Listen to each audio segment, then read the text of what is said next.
उठ ले पढ़ ले हराम दिए मारे पढ़ ले 10वीं के पेपर तेरे ने लुढ़क जाएगा ਤੁਹਾਡੇ ਤਾਂ ਖਾਣ ਦਾ ਚੰਗੇ ਕੋਈ ਨਹੀਂ ਮੈਟਰ ਚ ਲੰਘਿਆ ਲੁੜਕ ਜਾ ਖੋਤੇ ਚ ਆ ਰਹੇ ਫਿਰ ਹਾਏ ਮੈਂ ਕੀ ਕਰਾਂ ਹੋਣੀਆਂ ਤਕਸੀਰਾਂ ਨੂੰ ਮੈਂ ਦੇ ਟਿਊਸ਼ਨਾਂ ਖੱਪ ਗਈਆਂ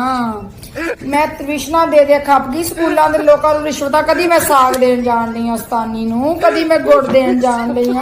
ਕਦੀ ਭਾਵੇ ਪਕਾ ਕੇ ਮੈਂ ਕਿਹਾ ਇਹਨੂੰ ਨਲਾਇਕ ਨੂੰ ਪਾਸ ਕਰੇ ਆ ਨਲਾਇਕ ਨੂੰ 8ਵੀਂ ਤੱਕ ਤੇ ਪਾਸ ਕਰਦੀ ਰਹੀ ਹੁਣ ਅਗਲੇ ਤੇਰੇ ਕੁਛ ਲਾਏਗੀ ਫਿਰਿਆ ਵਾਰਾ ਖੋਤੇ ਚਾਰ ਪਰ ਬੱਕਰੇ ਲੈ ਦੇਣੀ ਆਉਂਦਾ ਪਿਓ ਤੇ ਮੈਂ ਨਹੀਂ ਲੈ ਦੇ ਇਹਨਾਂ ਨੂੰ ਖੋਤੇ ਤੇ ਬੱਕਰੇ ਚਾਰਨ